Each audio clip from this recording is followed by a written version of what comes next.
Assalamualaikum warahmatullahi wabarakatuh. Waalaikumsalam Waalaikumsalam warahmatullahi warahmatullahi wabarakatuh. wabarakatuh. Bismillahirrahmanirrahim. Alhamdulillahi rabbil alamin. Wa bihi nasta'inu umur dunya wa din. Wa ala alihi wa sahbihi ajma'in amma ba'd. Pada Bapak Pembina, Bapak Penasehat, Bapak pada Bapak Pengurus Yayasan, Bapak Pengurus Perguruan, tingkatnya Bapak-Bapak Ibu-Ibu, para hadirin hadirat jamaah perguruan Tarekat Naksabandi yang mengikuti zikir online subuh pagi ini yang dirahmati Allah.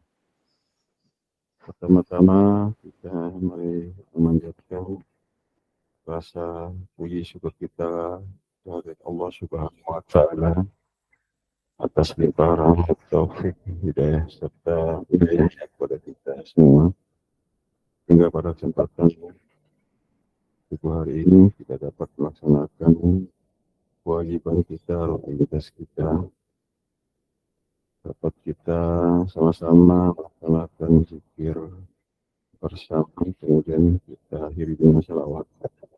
Semoga Allah melimpahkan rahmat dari dunia. Amin ya rabbal alamin.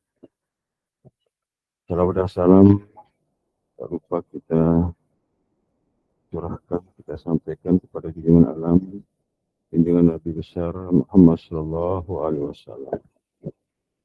Allahumma salli ala sayyidina Muhammad wa ala ali Muhammad atas bimbingannya, syafaatnya, serta moga-moga kita dapat taatnya secara jahil dan batin. Amin, amin. Alhamdulillah wa syukurillah wa nikmat Allah la khala wa la quwata illa billah.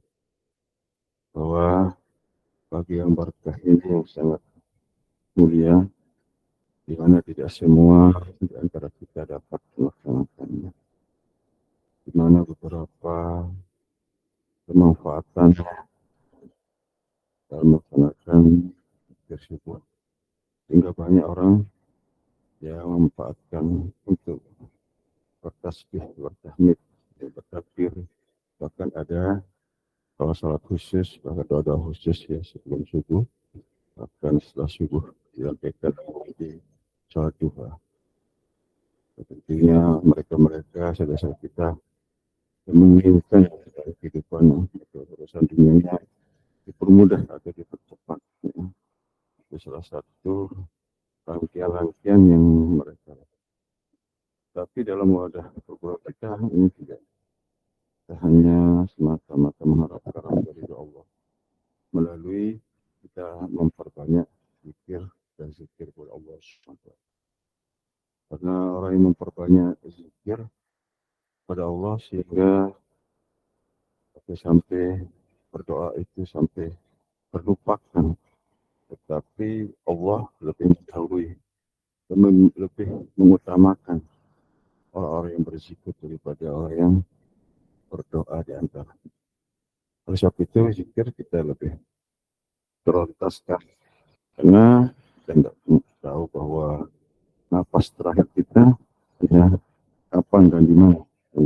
Ketika kita mengakhiri napas kita, ya mengakhiri hayat kita dengan zikir, maka mereka dijamin surga.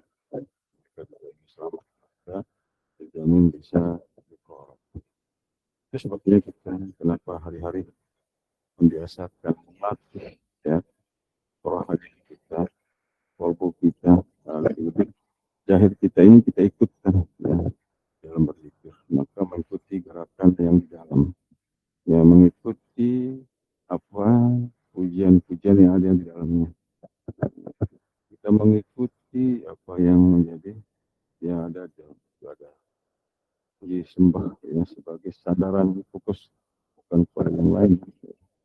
Jadi ini yang susah, yang sulit orang tahu dan orang mengamalkan, yang mengilmukan. Itulah bagian yang tersirat di balik yang tersirat. Itulah bagian yang memang menjadi perhatian kita setiap waktu, setiap saat, yang tidak boleh kita hentikan dan kita tinggalkan. Karena ini wilayah yang rohani yang memang membutuhkan imam di situ ya. Ketetapan dia membutuhkan sebuah pengawasan. Karena sedikit sedikit saja kita meleset, sedikit kita salah, itu sangat berbahaya sekali. Itu sebabnya kita oleh Datuk Guru Sepuh kita sangat diingatkan ya, dinasihati supaya kita memilih ya sahabat, teman atau orang-orang yang bisa memajukan ya keimanan kita, ketaatan kita kepada Allah. Kalau kita bisa, jadi kita tergeser ya, tergiring oleh mereka, kan begitu. Banyak di antara seno-seno kita menjadi hilang, menjadi tidak lagi ada di harta, tidak lagi mengikuti bimbingan-bimbingan yang mereka sudah terima. Bayangkan enggak, di penghujungnya mereka tinggalkan, di penghujung mereka tidak iman, kan sangat-sangat menyesalkan, sangat merugi sekali.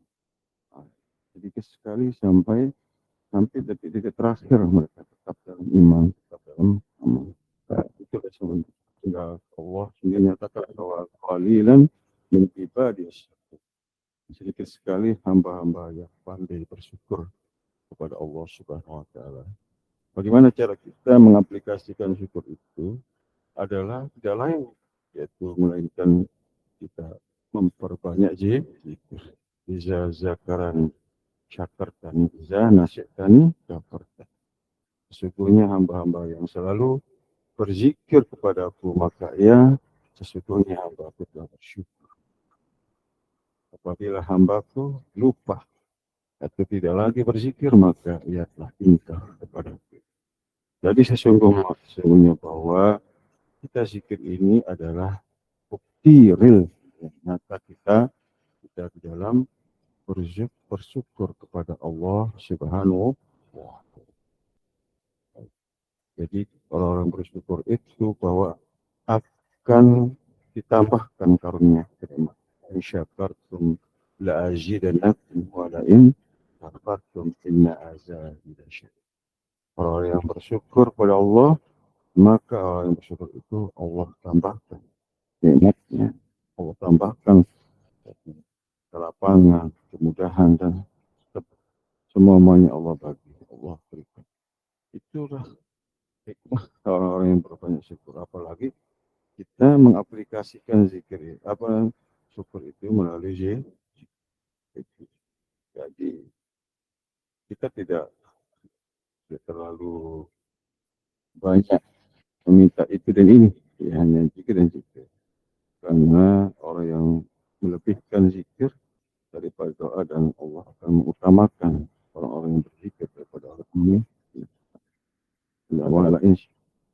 Wala in syakartum la'azidannakum wala in kafartum inna adzabi lasyadid.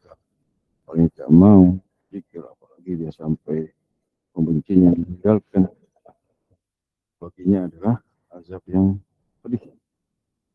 Jadi sesungguhnya bahwa dalam kehidupan kita di dunia ini adalah bagaimana zikir ini sebagai amalan yang utama, ya, amaliyah kita. Ya, di samping kita kewajiban-kewajiban yang memang yang sudah ditentukan secara syar'inya, ya, sebagaimana kita melakukan sholat misalnya, puasa misalnya, melakukan haji dan sebagainya, kita tidak ya, semua kita lakukan bagaimana yang diperintahkan di dalam syariat. Tetapi syariat ini kan tidak cukup dalam amaliyah zahiriyah saja, akan tetapi adalah bagaimana menyempurnakan, ya. Menyempurnakan syariat itu tentu melalui amalan syariat tanpa hakikat kosong, hakikat tanpa syariat batal. Barang siapa yang melakukan dua-duanya itulah yang sesungguhnya. Jadi dalam wadah perguruan tahap nasabandi, walaupun kita secara zahiriyah sama melakukan zikir, melakukan sholat, melakukan puasa, melakukan semua perintah-perintah Allah, ya, tetapi di balik itu ada kita mengikutkan kalbu kita, rohani kita di dalam ibadah. Itu spesialnya, ya. Jadi disitulah yaitu keutamaan-keutamaan yang enggak mereka miliki, yang mereka tidak tahu, mereka tidak lakukan, tidak hadirkan di dalam zikir, dalam doa dan semua syafaat, apalagi kan gitu. Jadi sesungguhnya bahwa apa yang tersampaikan dalam Al-Quran itu begitu banyak ya, begitu luas. Tapi bagaimana mempraktikkan sebenarnya? Contoh misalnya, ya, bagaimana Allah ingatkan di dalam Al-Quran, "Uskur rabbaka binafsika tadarru." Ingatlah Tuhanmu di dalam hatimu. Nah, ingatlah Tuhanmu dengan seperti apa praktiknya. Nggak akan ketemu itu. Di mana meletakkannya zikir-zikir yang ada di hati. Seperti apa zikirnya. Bagaimana cara mengikutinya. Dan itu sungguhnya.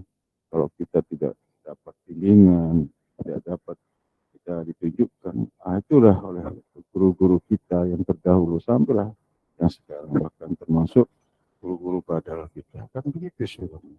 Yang patut kita syukuri bahwa sampailah kepada kita ilmunya, sampailah kepada kita amaliyahnya, tidak sekedar sampai dakwahnya saja, penjelasannya aja, tetapi dapat kita aplikasikan. Dan insya Allah nanti jemaah kita yang ada pembaruan, insya Allah kita akan mulai sesuaikan dengan jadwal yang sudah ditentukan. Ya. Jadi itu sesungguhnya bahwa kita melakukan ini semata-mata mengharapkan rahmat ridho Allah supaya bisa takarubul ilallah itu bukan sekedar hanya keinginan semata, ada aplikasinya.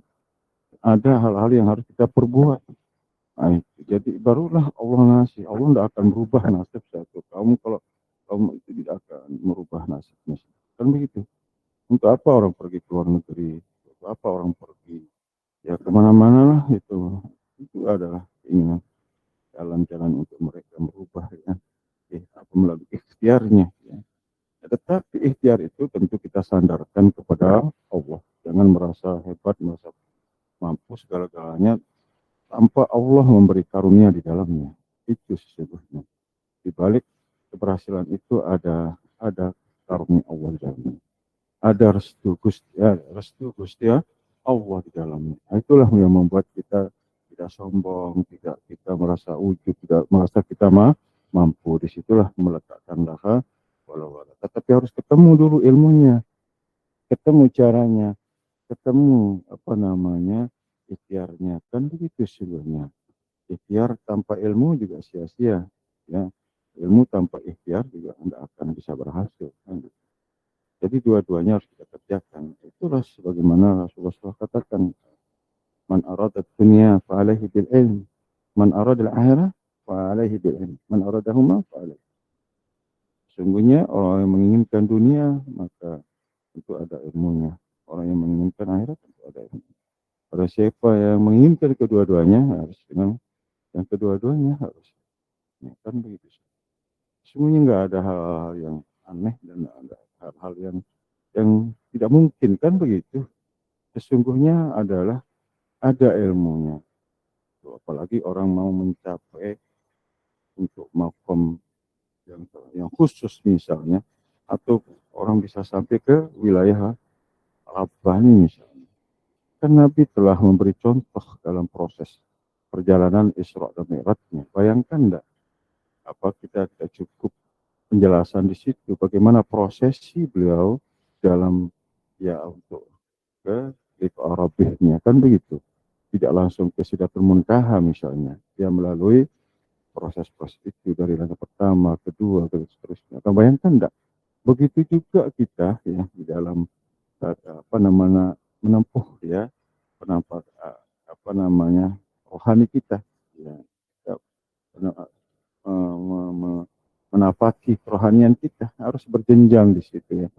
Ya sampai-sampai kita sampai ke intinya ya sesungguhnya sebagaimana yang Allah serukan kepada kita, hai orang beriman, jadikanlah dirimu yang menjadi orang-orang Rabbani. Di situ kita sudah diberi pemahaman penjelasan ilmunya di situ dari tabi'i, fitopi, rohani sampai ke wilayah Rabbani. Bayangkan enggak seperti apa proses perjalanannya? Itu perjalanan rohani bukan hanya di lisan, di logika. Nah, itu ini kan hanya pembahasan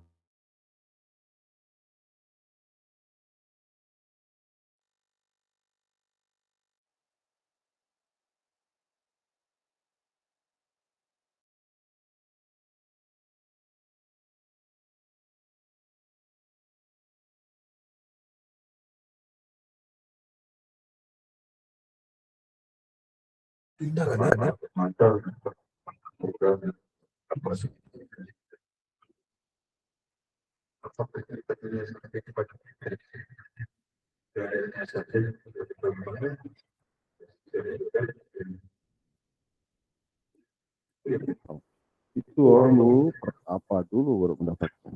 Dalam pertapaan itu belum tentu juga mereka temui. Walaupun dia temui bagaimana menduduki ilmu itu. Kan itu sebenarnya. Maka orang-orang yang dikatakan orang yang berilmu adalah orang yang mendudukkannya pada tempatnya. Ya. Itulah yang dimaksudkan oleh hadis Nabi adalah orang-orang yang berilmu itu menempatkan sesuatu pada tempatnya. Di mana menempatkannya. Nah, itu bayangkan, itu sangat-sangat sulit. Nah, sulit sekali di situ. Dari situlah itu yang kemenangan kita, itulah keberuntungan kita, itulah yang kebahagiaan kita di situ. Jadi kita tahu di mana mendudukkan sir itu sendiri. Kita tahu mendudukkan rahasia yang sesungguhnya yang Allah maksudkan di dalam diri adalah rahasiaku. Nah, itu ada rahasia Allah yang Allah letakkan di dalam diri kita. Kira-kira di mana misalnya? Nah, kan begitu sih. Nah, inilah saya kebahagiaan kita ya, yang kita syukuri bahwa apa yang tersampaikan ya dalam dalil itu sampailah amaliyahnya, sampailah kita di dalam realita kita, di dalam mempraktikkan dalam sholat misalnya, dalam syirnya, dalam zikir, semua ibadah. Bayangkan apapun ibadah-ibadah yang kita lakukan di dalam kehidupan kita ini tidak boleh sekedar hanya lisan saja, kauliyah dan fi'il, enggak. Itu kan luarnya saja ibadah, tapi dalamnya seperti apa. Makanya baru di saat kita nazak sakatul maut, disitulah pentingnya rohani, kalbu kita di situ ibadah. Tapi kalau enggak mau pakai yang mana misalnya, lisan kita yang terkunci, kebenaran kita, semuanya dalam urusan lahiriah itu udah enggak mampu, enggak mungkin kita lakukan. Hanya kalbu yang masih. Nah, dan bagaimana ibadah kalbu? Itulah ya. Itulah yang saya maksudkan bahwa pentingnya kita wajah ya, tawajjahul qalbu ilallah, bagaimana menghadapkan hati ini kepada Allah, baru lapor wajahiyya lillahi fattaras samawati wal ardh. Kita mau ngelapor yang kita sendiri belum melakukan apa yang kita lapor, itu kan bahaya sekali ya. Dan insya Allah pagi hari ini kita akan sama-sama kita nanti ya mengikuti pembaruan atau tawajuh atau jamaah-jamaah yang meningkatkan makom sesuai dengan yang sudah ditetapkan ya, sesuai dengan sudah kita jadwalkan ya. Insya Allah kalau ada waktu tersisa, insya Allah mungkin yang lain juga bisa ya. Bukan berarti kita tidak membolehkan. Ini kesempatan juga hanya sekali setahun, itu pun kalau ya. Mungkin itu saja. Semoga bermanfaat untuk kita semua. Kurang lebihnya mohon maaf. Wabillahi taufiq. Wassalamualaikum warahmatullahi wabarakatuh. Waalaikumsalam.